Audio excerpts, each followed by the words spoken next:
Assalamualaikum. I am Muhammad Ajmal Chaudhary. Today our topic of discussion is स्टीरियोप्सिस। स्टीरियोप्सिस है क्या और स्टीरियोप्सिस को हम मेजर कैसे करते हैं? Stereopsis basically binocular single vision का थर्ड ग्रेड है। First grade is simultaneous perception, second is fusion and third is stereopsis. Stereopsis को हम डेप्थ परसेप्शन भी कहते हैं। It is the visual ability of the eyes to perceive the world in 3 dimensions like length, width and depth. Maximum जो इंसान की स्टीरियोप्सिस होती है वो होती है 40 सेकंड ऑफ आर्ट। और स्टीरियोप्सिस को मेजर करने के डिफरेंट मेथड्स हैं, लाइक हम TNO से कर सकते हैं, फ्रिस्बी से कर सकते हैं, लैंग से कर सकते हैं, टिटमस फ्लाई से कर सकते हैं, और सबसे जो बेस्ट होता है वो सिनेप्टोफोर की मदद से भी हम स्टीरियोप्सिस मेजर कर सकते हैं। Today we are going to discuss कि how can we measure the stereopsis with TNO। TNO बहुत एक्यूरेट टेस्ट है, इसकी मदद से हम जो 480 to 15 सेकंड ऑफ आर्क तक भी मेजर कर सकते हैं। इसका प्रोसीजर क्या है, इसका प्रिंसिपल क्या है, आए हम डिस्कस करते हैं। TNO का जो प्रिंसिपल है वो है random dots stereograms. Basically random dots होते हैं, वो मिलकर क्या बनाते हैं, इमेजेस बनाते हैं।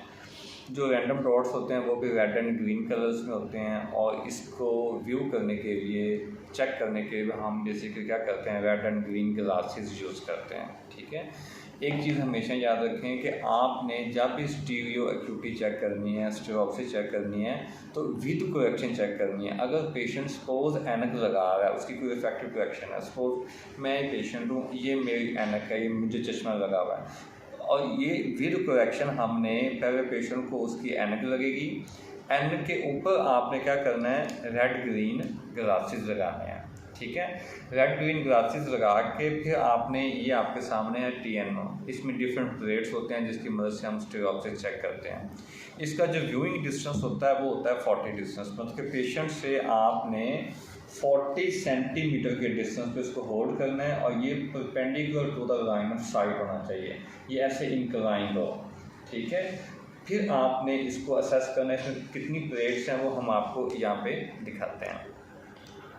जैसे इसकी जो है फर्स्ट प्लेट, ये आपको इमेज नज़र आ रहा है, यहाँ पे ये एक बटरफ्लाई बनी हुई है, यहाँ एक रैंडम डॉट्स के अंदर जो बटरफ्लाई है वो हिडन है। अब क्या करेंगे, पेशेंट को ये ऐनक लगाएंगे और इसका जो डिस्टेंस होगा वो 40 सेंटीमीटर का डिस्टेंस होगा, और आपने ऐसे इसको इंक्लाइंड रखना है और पेशेंट से पूछना है कि आपको बटरफ्लाइज कितनी नज़र आ रही हैं। अगर तो पेशेंट की स्टीरियोप्सिस नहीं है, नील है, उसका लार्ज एंगल ऑफ डेविएशन है, सप्रेशन है, सो ऑन मल्टीपल रीजन है जिनकी वजह से स्टीरियोप्सिस लॉस हो जाती है, तो वो कहेगा कि मुझे बटरफ्लाई एक ही नज़र आ रही है, दूसरी बटरफ्लाई उसको हिडन नज़र नहीं आ रही। अगर वो कहता है कि मुझे 2 बटरफ्लाई नज़र आ रही हैं, तो फिर आपका नेक्स्ट क्वेश्चन ये होगा कि बटरफ्लाई बैठी है या उड़ रही है।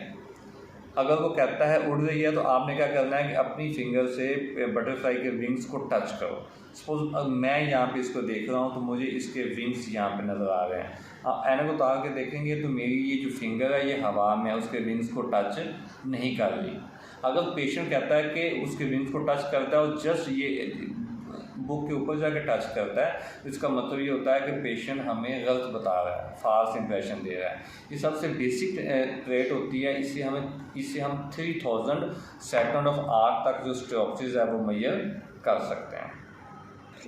ये सेकंड प्लेट है जिसके ऊपर ये 2 सर्कल्स बने हुए हैं, ये बड़ा सर्कल है, ये छोटा सर्कल है। इसी तरह के 2 इमेजेस, ये जो रैंडम डॉट्स बने हुए हैं इसके अंदर हिडन है। पेशेंट को आप वही रेड ग्रीन ग्लासेस लगाएंगे, 40 सेंटीमीटर होगा, इसका डिस्टेंस वही 40 सेंटीमीटर होगा और perpendicular to line of sight होगा। आपने पेशेंट से पूछना है कि ऐसा जो सर्कल है इन दोनों बॉक्सेस में कहाँ बना हुआ है।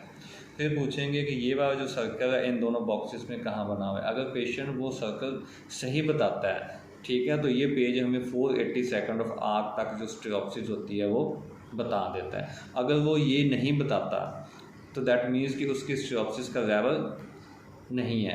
जैसे जैसे हम आगे प्लेट की तरफ बढ़ते जाएंगे, हमारा जो स्टीरियोप्सिस का लेवल है वो बढ़ता जाएगा। इसी तरह आगे ये नेक्स्ट प्लेट है, इसमें जो है वो एक ये क्रॉस बना हुआ है, ये राउंड है, ये स्क्वायर है, ये ट्रायंगल है।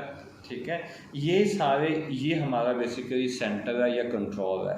ये जितने इमेजेस ये बने हुए हैं, ये सारे इमेजेस इन रैंडम डॉट्स के अंदर हिडन है।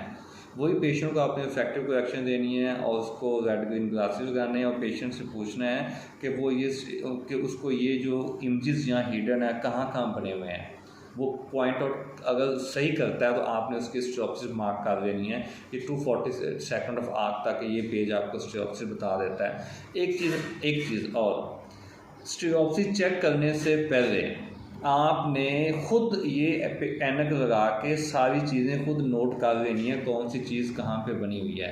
एग्जामिनर का खुद का स्ट्रियोप्सिस का लेवल मैक्सिमम होना चाहिए।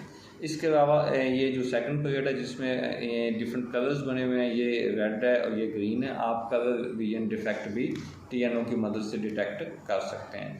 इसके अलावा आगे ये एक नेक्स्ट पेज आ गया, ये एक वो बेसिकली एक शेप बनी हुई है जिसका जो एंड है वो कटेड है, यही इमेजेस यहाँ बने हुए हैं। आपने पेशेंट से ये पूछना है कि इसका जो बेसिकली ये जो एंड कट हुआ है ये किस साइड पे है, राइट साइड पे है या लेफ्ट साइड पे। अगर पेशेंट ये सही बताता है तो फिर हम नेक्स्ट मूव करेंगे। वो ये सबसे लास्ट वाला पेज है जो सबसे फाइन स्ट्रियोप्सिस देता है, 15 to 20 सेकंड ऑफ आर्क तक स्ट्रियोप्सिस देता है। जो इम्पोर्टेंट चीज़ है वो ये है, सबसे हमारा बेसिक पेज ये है जो 3000 सेकंड ऑफ आर्क है जो ग्रॉस स्ट्रियोप्सिस देता है। अगर एक पेशेंट यही नहीं बता पाता तो हमें आगे प्रोसीड करने की ज़रूरत नहीं है, क्योंकि सबसे ग्रॉस होगा तो हम ग्रॉस से फाइन की तरफ मूव करते हैं। ये ग्रॉस है, ये उससे ज़्यादा फाइन है, ये उससे ज़्यादा फाइन है और सबसे एंड पे फाइन ये है। This is all about the stereopsis depth perception. Thank you. Please like and subscribe. अगर आपका कोई क्वेश्चन है तो आप कमेंट सेक्शन में क्वेश्चन भी कर सकते हैं। इंशाल्लाह हम कोशिश करेंगे कि आपको उसका आंसर करें।